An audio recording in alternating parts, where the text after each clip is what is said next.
जी बिस्मिल्लाहिर्रहमानिर्रहीम। आपका ये आज का लेक्चर रिकॉर्ड करवाने का मकसद आपका जो केमिस्ट्री 2025 मीरपुर बोर्ड फेडरल का तो पेपर हो चुका है। मीरपुर बोर्ड का जो आपका पेपर 8 मई को होने जा रहा है केमिस्ट्री का सेकंड ईयर, उसके लिए कुछ इम्पोर्टेंट चीज़ें बतानी है। और उसके अलावा हम यहाँ से इस पेपर में जो आपका मॉडल पेपर आया हुआ है फेडरल की तरफ से, इसका ऑब्जेक्टिव सॉल्व करने की कोशिश करते हैं। थोड़ा सा फेडरल के एमसीक्यू थोड़े से ट्रिकी हैं, इंपॉर्टेंट हैं, गौर कीजिएगा, उनको समझिएगा।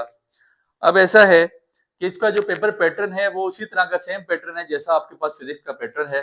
दैट मीन्स के 17 आपके पास आ जाएंगे एमसीक्यूज, ठीक है जी, 17 मार्क्स के होंगे आपके पास। ये शॉर्ट क्वेश्चन आएंगे 14, मतलब 28 शॉर्ट्स आएंगे और होगा बीच में, ठीक है। तो आपने 14 शॉर्ट करने हैं। 14 शॉर्ट का that mean 14 multiply by 3 which is equal to 42। 42 number के आपके पास शॉर्ट आएंगे और आपके पास लॉन्ग आएंगे तकरीबन कितने, आपने 6 लॉन्ग करने होंगे, मतलब आपने 4 लॉन्ग करने होंगे, सॉरी 8 में से 8 लॉन्ग आएंगे, आपने 4 लॉन्ग करने होंगे और होगा बीच में। और एक लॉन्ग 7, 2 लॉन्ग 7 नंबर के होंगे, 2 6 नंबर के होंगे। दैट मीन्स के आपने 4 लॉन्ग करने होंगे। आप इसकी डिवीजन तो नहीं कर सकते। 2 multiply by 7 which is equal to 14 और 2 multiply by 6 which is equal to 12। That means के ये 26 नंबर के आपके पास लॉन्ग आ जाएंगे। ये शॉर्ट क्वेश्चन हैं और ये आपके पास एमसीक्यूज है। लॉन्ग आपके पास इस पैटर्न पे, मतलब 2 लॉन्ग क्वेश्चन 7 नंबर के होंगे और 2 लॉन्ग क्वेश्चन 6 नंबर के होंगे, मतलब 2 multiply by 7 which is equal to 14। और यही रिदम फिजिक्स का भी फॉलो हो रहा है। फिजिक्स का पेपर भी इंशाल्लाह इसी रिदम पे आपके पास परसों होने जा रहा है। अब ऐसा है बच्चे, जो इसके पास 17 एमसीक्यूज हैं, फेडरल के एमसीक्यूज सॉल्व करने की कोशिश करते हैं। इंपॉर्टेंट एमसीक्यूज हैं। पहला एमसीक्यूज लिखता है the first ionisation energy is higher for the, first ionisation energy किसकी हायर होती है? Alkali metals, alkaline earth metals, option number C halogens, option number D noble gases. देखिए हमने पढ़ा नोबल गैसेस का आउटर मोस्ट शेल कंप्लीट होता है, ठीक है जी। दैट्स व्हाई कि जब वो इलेक्ट्रॉन रिलीज करते हैं तो हायर एनर्जी उनके पास आती है। तो first ionisation energy is higher for noble gases, इसका ऑप्शन आ जाएगा noble gases. Crimson red is characteristic flame colour of lithium, sodium, carbon, barium. तो क्रिम्सन रेड पढ़ाया था, आपके पास लिथियम का होता है। Option number 3 the catalyst is use for synthesis of ammonia by Haber process, ठीक है। सिंथेसिस ऑफ अमोनिया में आपने जो कैटलिस्ट इस्तेमाल करना है, Fe आयरन है, TiCl4, Cr2O3 और ZNO। तो आपको पता होना चाहिए कि कैटलिस्ट इस्तेमाल होता है हैबर प्रोसेस में, आयरन, हमेशा आयरन ही इस्तेमाल होता है। इसके बाद aerosols and lotions are use for, aerosol और लोशन क्यों इस्तेमाल होते हैं? Are used as a fungicides, herbicide, repellents, miticides. तो ये इस्तेमाल होते हैं रिमूव करने के लिए फंगस को। तो आपका ऑप्शन है फंगीसाइड्स, ठीक है, फंगीसाइड्स।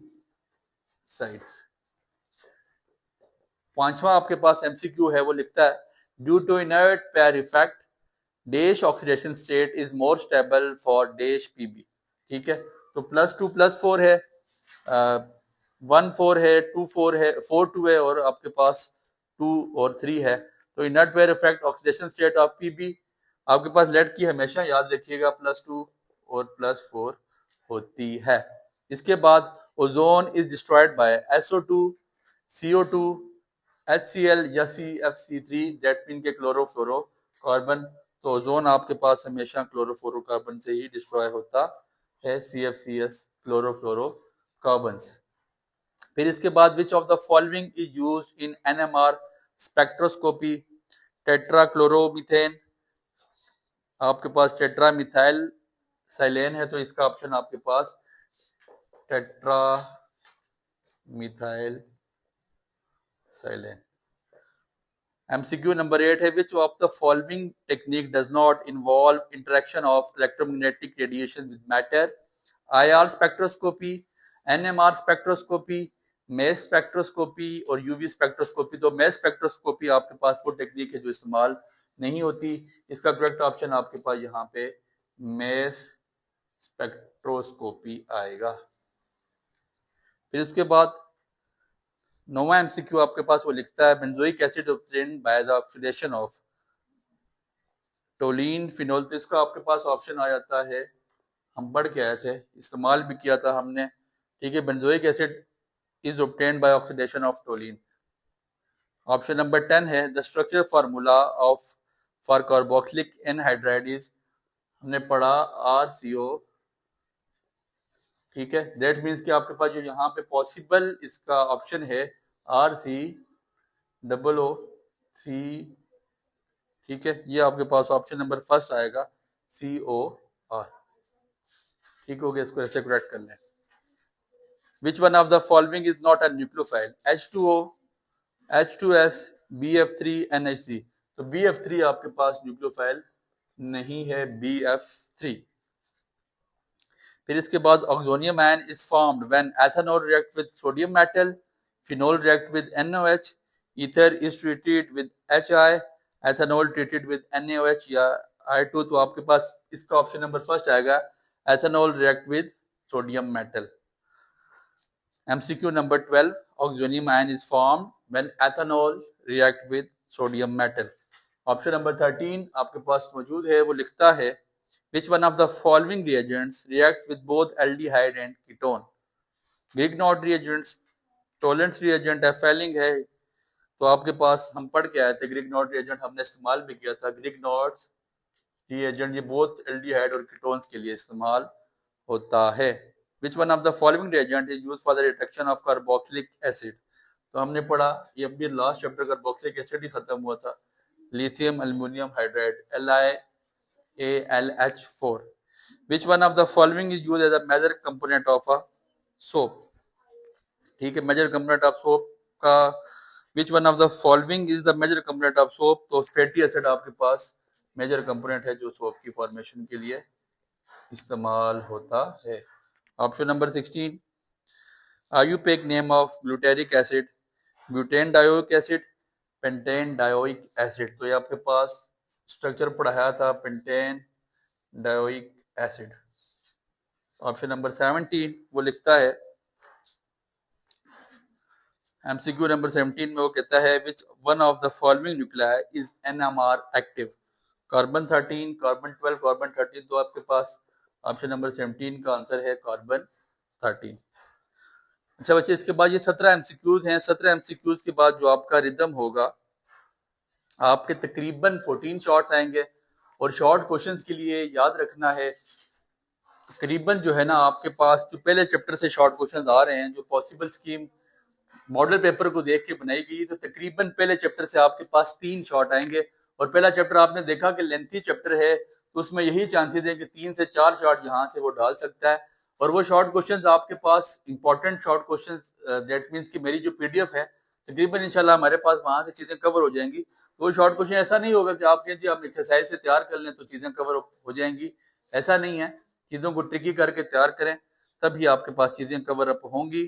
चैप्टर नंबर फर्स्ट से आपके पास तकरीबन 3 से 4 शॉट आएंगे। चैप्टर नंबर 2 से आपके पास 3 शॉट। चैप्टर नंबर 3 से जो आपके पास ऑर्गेनिक कंपाउंड है, तकरीबन 1 शॉट या 2 शॉट, चांसेस यही है कि एक ही शॉट यहाँ से आएगा। Chapter number 4 hydrocarbon, most important chapter, backbone of whole chemistry आप ये कह सकते हैं कि हाइड्रोकार्बन में से तकरीबन 3 से 4 शॉट आएंगे। Chapter number 5 alkyl halide and amine में से आपके पास 2 शॉट, अल्कोहल फिनोल ईथर में से आपके पास 2 शॉट आएंगे। चैप्टर नंबर 7 में से आपके पास तकरीबन 3 से 4 शॉट आपके पास आएंगे, एल्डिहाइड और ketones, second most important chapter after the hydrocarbons. और हमारे नोट्स जो ग्रुप वीडियो के लेक्चर के स्टार्ट में ग्रुप्स के नंबर आते हैं, वहां से आपको नोट्स एंड पॉसिबल स्कीम्स वहां से आपको बआसानी मिल सकती हैं। आप जो नंबर शो हो रहे होते हैं वहां मैसेज करें तो आपको उस पर इसकी पॉसिबल स्कीम बता दी जाएगी, PDF भेज दी जाएंगी। चैप्टर नंबर 8 से तकरीबन आपके पास 2 से 3 शॉट आते हैं। क्योंकि कार्बोक्सिलिक एसिड छोटा चैप्टर है तो यहाँ से शॉर्ट ही आएगा, लॉन्ग नहीं आना, तो इसलिए यहाँ से आपने लॉन्ग को, इसको शॉर्ट क्वेश्चन को अच्छी तरह तैयार करना है। चैप्टर नंबर 9 बायोकेमिस्ट्री में से आपके पास 2 शॉर्ट, चैप्टर नंबर 10 से 2 शॉर्ट, 11 से 2 शॉर्ट और 12 से आपके पास 2 शॉर्ट ही आएंगे। ये इससे ज्यादा इंशाल्लाह नहीं होने लगे। ये आपके तकरीबन 28 शॉर्ट क्वेश्चन हो चुके हैं और इस 28 में से आपके पास 14 शॉर्ट क्वेश्चन आपने करने होंगे। अब बच्चे ऐसा है, ये जो लॉन्ग क्वेश्चन की स्कीम मैंने बनाई है, इसमें आपके पास जो पॉसिबल पेयर है वो पहले चैप्टर का 7वें के साथ है।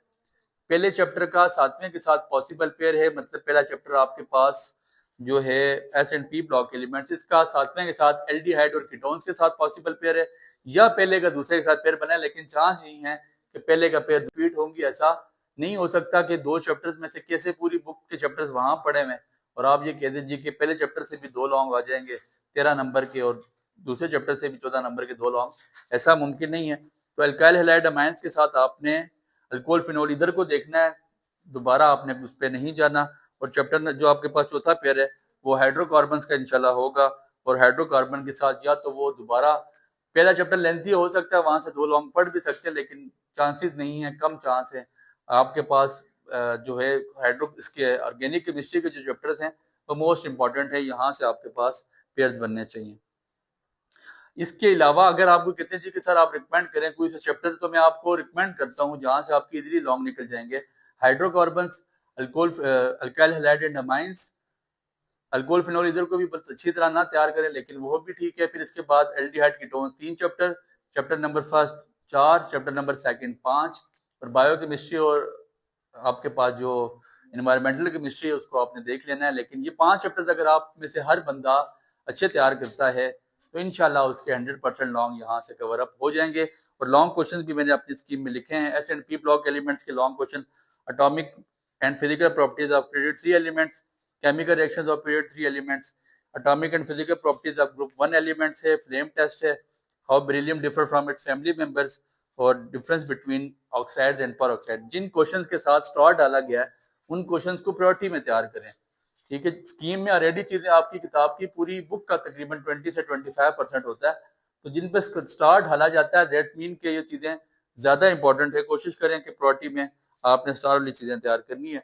फिर आपने D&F ब्लॉक एलिमेंट पे मोस्ट इंपॉर्टेंट जो दूसरा चैप्टर के लॉन्ग है, कोऑर्डिनेशन कंपाउंड्स और कंपोनेंट्स ऑफ कॉम्प्लेक्स कंपाउंड, इसके बाद रिएक्शन K2Cr2O7 के, रिएक्शन ऑफ KMnO4 के, और प्रिपरेशन ऑफ आयरन, ये 4 लॉन्ग आपने सेकंड चैप्टर से तैयार करने हैं। फिर इसके बाद तीसरे चैप्टर का क्या लॉन्ग देगा, होमोलॉगस सीरीज वगैरह, ये 3 नंबर में कहीं पढ़ सकता है, लेकिन ये 6 नंबर में नहीं आता, तो इसको आप शॉर्ट तैयार करें। हाइड्रोकार्बन पे जाएं, radical substitution reaction of alkane और आइसोमरिज्म के टाइप्स, अल्केन में से ये दोनों चीजें आपने उठानी है। Electrophilic addition reaction of alkenes most important है। अब ये याद रखिए कि हाइड्रोकार्बन में से लॉन्ग दोनों टाइम ना सही, लेकिन एक टाइम कंफर्म है कि बेंजीन वाले पोर्शन में उसने जाना है, और मोस्ट इंपॉर्टेंट पोर्शन है आपके पास बेंजीन का, जिसके बहुत इंपॉर्टेंट लॉन्ग में बार करवा चुका हूँ, बता चुका हूँ। Molecular orbital treatment of benzene, resonance energy, और उसके बाद आपके पास जो रिएक्शंस हैं ऑक्सीडेशन रिएक्शंस, और इसके बाद इलेक्ट्रोफिलिक एरोमेटिक सब्स्टिट्यूशन रिएक्शंस, कहाँ तक फेडरल क्राफ्ट के दोनों रिएक्शन जिसमें सल्फोनेशन आता है, नाइट्रोजन आता है और हेलोजिनेशन आता है, ठीक है। चैप्टर नंबर 5 आपके पास alkyl halide and amines, important chapter, most important. Preparation of alkyl halides short के लिए देखें, लेकिन रिएक्शन इसमें सब्स्टिट्यूशन और एलिमिनेशन दोनों आपने लॉन्ग में तैयार करने हैं अल्काइल हैलाइड के। और इसके बाद आपने Greek not reagent, most important, यहाँ से सब्स्टिट्यूशन वर्सेस एलिमिनेशन और Greek not, important long question है, इंशाल्लाह आपको एक टाइम अपेयर होते नजर आएंगे। फिर इसके बाद आपने फिनोल वाले पोर्शन में और उसमें से इधर में से कोशिश ये करनी है कि शॉर्ट उठाना है, अल्कोहल से आपने लॉन्ग की तरफ चले जाना है, और वो लॉन्ग क्वेश्चन वहां पे लिखे हुए हैं। इसके बाद चैप्टर नंबर 7 में preparation and reactions of aldehyde and ketone, most important, जिसमें आपके पास अमोनिया डेरिवेटिव बहुत इंपॉर्टेंट है, अल्डोल कंडेंसेशन इंपॉर्टेंट है, कानिदारो इंपॉर्टेंट है, हेलो फॉर्म रिएक्शन, ये 4 ऐसे टॉपिक्स हैं जिनके बगैर मैं नहीं समझता कि केमिस्ट्री का पेपर कंप्लीट होगा। चैप्टर नंबर 8 पे जाएंगे कार्बोक्सिलिक एसिड पे, तो सिर्फ आप कोशिश करें कि हिस्ट्रिफिकेशन को बहुत अच्छा करके आ जाएं, उसके अलावा ना जाए।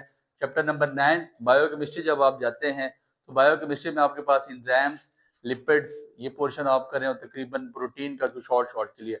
और चैप्टर नंबर 11 में आपने ग्रीन हाउस इफेक्ट तैयार करना है, और उसके साथ आपने ग्रीन हाउस के साथ ग्लोबल वार्मिंग आ जाता है और वाटर पोल्यूशन, ये 2 लॉन्ग आपके पास वहां से, तो तकरीबन ये आपके पास पूरी बुक्स अगर आप काउंट करें तो 12 से 15 लॉन्ग बन जाते हैं, जो इंपॉर्टेंट लॉन्ग और जिन चैप्टर्स का आपको बताया गया अगर उनके तैयार करें तो ज्यादा बेहतर है। सोने पे सुहागा है कि इंशाल्लाह वो चीजें आपकी वहां से बआसानी कवर अप हो जाएंगी। केमिस्ट्री का पेपर फिर बता रहे हैं कि फैसला कुन पेपर है, इजी पेपर होगा। हाँ, जो आपका मीरपुर बोर्ड के लिए ऑब्जेक्टिव है वो तकरीबन 14 से 15 एमसीक्यूज केमिस्ट्री की हद तक आपके एक्सरसाइज वाले होंगे, आपकी बुक के एक्सरसाइज में से इंशाल्लाह वो कवर अप हो रहे होंगे, और बाकी आपने हमारे नोट्स में से तैयारी करें। इंशाल्लाह आपका 100% पेपर वहां से कवर होगा। दुआ में याद रखिएगा। बहुत शुक्रिया।